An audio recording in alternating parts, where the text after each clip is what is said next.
I don't have to tell you. They don't know what the truth is. The truth, the whole truth, and nothing but the truth, so help you God. I want the truth! You can't handle the truth! The truth. It's just about the only word that appears in every film's big courtroom scene. And for good reason. The truth is what our legal system relies on. And right now, it's under attack. I am not Morgan Freeman, and what you see is not real. What is your perception of reality? That is a deepfake. Deepfakes are video, audio, even still images altered using AI and can be utterly impossible to distinguish from the real deal. And the rapid rise of AI has jump-started the world of deepfakes like a car battery, leading to some unintended consequences. Do you think that there's already been fake digital evidence in a courtroom? I'd be very surprised to find that there isn't. I mean, forgeries have been around for thousands of years at this point, so we've just changed the medium. AI expert Joe Tavares says it is very likely that a real-life courtroom has made potentially life-changing decisions based on fake so-called evidence created by AI. Prosecutors and defense attorneys are well aware of the existential threat this poses. I think it's something that really cuts across the criminal and civil legal systems, and I don't think anybody should be sanguine about it or think that, you know, this is a good development. The things that I'm reading about are the nervousness of the lawyers and judges, because imagine our juror system looking at all the evidence with this type of skepticism. You might be thinking, if something is being shown to a jury during a trial, it's obviously gone through a lot of vetting, right? Problem is, the tech used to create deepfakes is evolving much faster than the tools used to detect them. Are there any surefire ways to detect a deepfake? Currently, there is not really. Like, if you had a well-funded individual or state that wanted to do something like that, it'd be very difficult to tell the difference. Impossible? I don't want to say impossible. Nothing's impossible, but very difficult. Last month, we spoke to a team at Oakland University who recently received more than $500,000 in a grant from the National Science Foundation to find a real solution to this problem. Professor Khalid Malik, who heads up this project, has real concerns about deepfakes and the integrity of the court.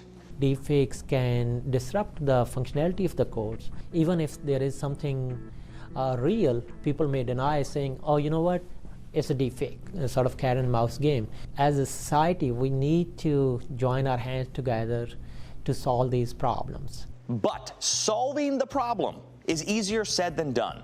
Attorney Mike Morse says one possible solution might lie somewhere in the vetting of evidence, a process called discovery. It's usually, as a lawyer, somebody hands you evidence and you think it's real. Or if the defense sends me a video of my client doing something for 30 plus years, it's real. But now we are taking a closer look. We're having to hire experts to look at video, recordings, photographs. Washtenaw County prosecutor Ellie Savitt says an overhaul of the discovery process could be the solution.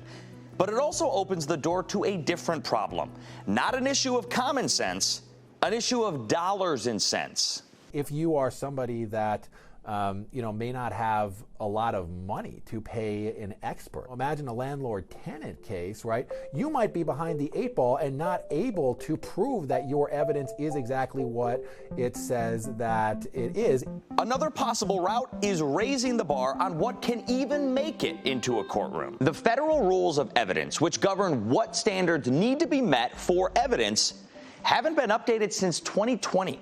3 years in the tech industry is basically a lifetime, and AI has since lapped the court system several times over. And if you're wondering why evidence that can't be authenticated wasn't already against the rules, well, remember the movie Air Bud? You check in your rule book, but you won't find anything in there that says a dog can't play. He's right! Ain't no rule said the dog can't play basketball. The law doesn't explicitly say it because nobody ever thought it would need to. And that leads to the next hurdle, a jury of your peers. Jurors must carefully listen to the evidence and deliver a fair and impartial verdict. Your job is to carefully evaluate the evidence and resist any urge to reach a verdict that is influenced by bias. Judge Shauna Dunnings speaking to prospective jurors in a mandatory orientation video shown when you report for jury duty. It's your civic duty to evaluate the evidence and make a decision based on proof beyond a reasonable doubt. If you watch crime dramas, you've probably heard that phrase before. It's the standard that a courtroom argument has to meet, and it must be based upon reason and common sense and is not based purely on speculation. But as the technology behind deepfakes gets more and more convincing, the Venn diagram of reason, common sense, and speculation begins to blur. When people are starting to see fake videos, they're going to be skeptical, and we're going to have to deal with that as lawyers. We trust the jury. We trust the judge, if it's a trial in front of a judge, to be the finder of fact, to make a determination based on all the evidence. But if some of that evidence is fake and it does get in, that's problematic for the administration of justice. Washtenaw County Prosecutor Ellie Savitt and Attorney Mike Morse both agree. As deepfakes get more common and easier to make and much more convincing, it's going to be that much harder for jurors. Our burden as prosecutors is to prove a case up beyond a reasonable doubt. And you could easily see a world in which jurors are just saying, well, I've got reasonable doubt about basically any digital evidence, and given the centrality of digital devices in our lives right now, that could indeed make it much harder to secure convictions. You know, our jobs are hard enough, but now we have to see, is this evidence real? We've all seen AI being able to produce amazing looking evidence like you've shown on this show, and that's disturbing. Juries might just naturally become more skeptical of photographic video evidence to begin with. And maybe that's a good thing if we're really seeing a prevalence of deepfakes. And the consequences can be devastating. Something Mr. Savitt tells us is any prosecutor's worst nightmare. I'm a firm believer that the worst mistake that not just a prosecutor can make, not just the criminal justice system can make, but that the government can make, is to wrongfully convict somebody of a crime that they did not commit. And if evidence that we might be relying on turns out to have been faked, it really raises the possibility that there could be more wrongful convictions. One thing that all of the experts we talked to agreed on is the importance of teaching and training people just how convincing these deepfakes are and how hard they can be to detect. So MIT, they created a test, which we had our experts try for themselves. My level of confidence with the one that was fake and that I identified as fake was certainly not beyond a reasonable doubt, right? And again, that's the standard in a criminal case.